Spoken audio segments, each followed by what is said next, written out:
a Joseph Nalveni Siyempre na program mulai program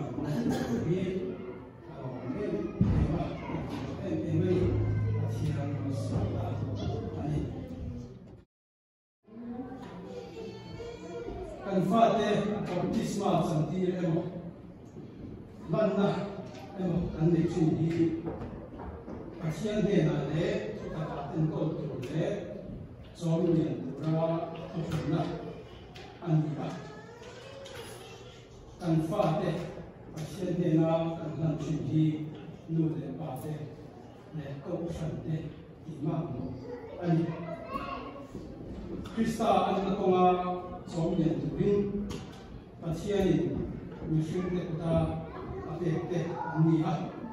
chu bangin kan lalpa turin tiang le chu sa te chu ilo ngai to non le kun tin leng ko an ki ta mo kan ti lo emo avara na bang te te an fu ka kan chung tik na tu chu ani aku min tiang chu minga vanga na pangte te lo chu ama lo mani hi ani te ko veteran atiam kha nang ni tan ko infa te tan ko na ta ka mi song tan ko da pa kan pa chien na de na ko piang te tan ani te ani chu mi song thi ain chi si a ati kha kan na pa iso Krista angin kalula nam dinami se tira te siamula pale thara siamina chuan baptisula thuka pe jong songa piang chu hin zirtiru ati kha tin na ang te chu anena ang shua turin thuka pe la na ang te kanena ka tikula na su Asian nam se tiang ni ta an si a ti ta le na bang ta nom si a le ma ngai si chu a che jiang ni ko a lang ti rin an ma ni chu a pong ko a an chu ma a ma ta mal a so ta si a te kha in si e chu va nge kan na pa chuan hen kan fa te ko hi chu ho te ang chuan a ma ngai ta ban chuan pong ko in mai na ba chu an chuma in mal so sakin ato khema varam chang tu te an ni te nan thara thiam din chu a pe ang ti rin lo ku voi ni a hian na pang te kan fa te a chen de na kan fuai kan nan ni nu le pa te na ti ma mo ani chu va chuan anu le apate so na an siam lo na ren an ti chuan athian tan ri le chanin an tu me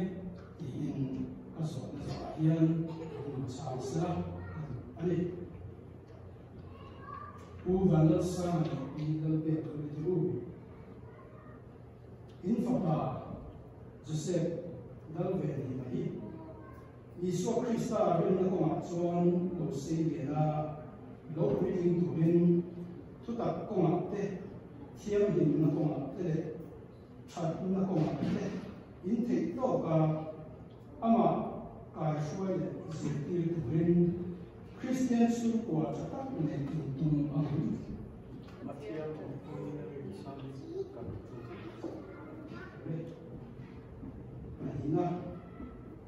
in fapahi titulo turin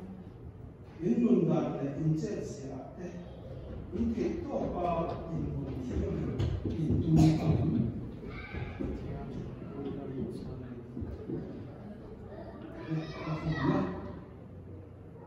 kan sanam tu iso Krista na te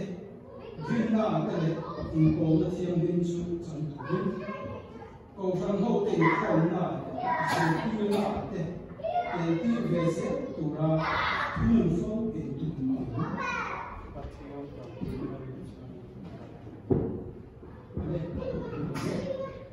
a chen ba ko ni to sa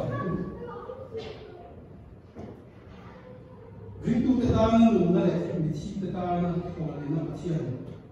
tu nai he na kan ron nan na sen hi lo pom tu rin tu mai in kang ye na che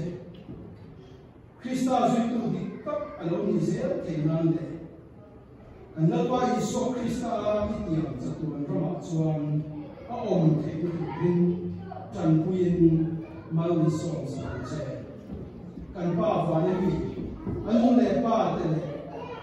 an chung kwa te ko di mal so na an fa te nang ma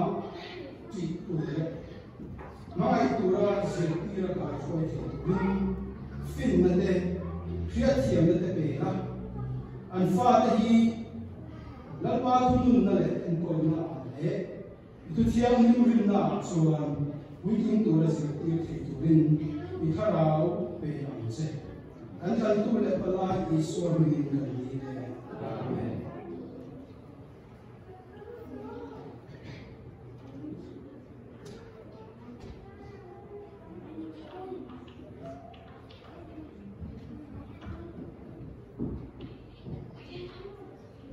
we can say se ana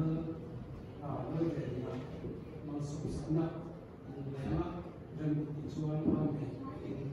ko nya ko pa se na ve ma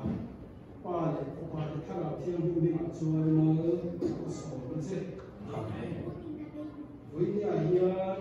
thiam chu ko tan lo lu cha thiên su của hoàn khôi thủy ini cảnh quang ấy với nhà hiền CCF nên bản hai đi của cảnh quang ok Krista Paksa luôn chuẩn cho tôi luôn chuẩn sẽ Krista thì sẽ chúng ta luôn chuẩn cho tôi luôn chuẩn sẽ chúc thầy Ola pa Joseph Elvin Ichan dan na rokui at changte to bin Ikharau thiam hin ko se ama hian isa thip apia te chu piru tu le Kharau la thiam te chu na oma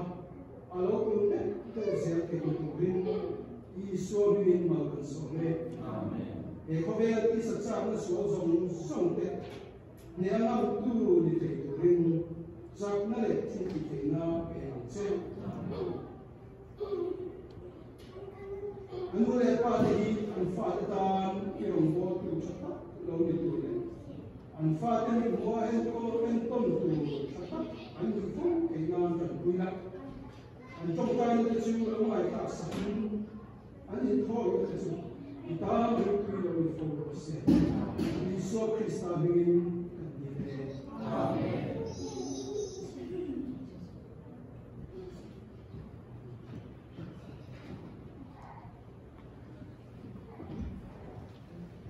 Hian nào lòng nó mỏ, nào là mỏ, nào là cái sự là cái con chuan, cái sự chuan này, quý, This is to certify that Joseph Logan, one who was publicly dedicated to the Lord on the 7th day of August in the year of our Lord 2022 at CCEF. Pastor Logan, Padre. Sa để đi thì là thì có phải nó là tình cảm chung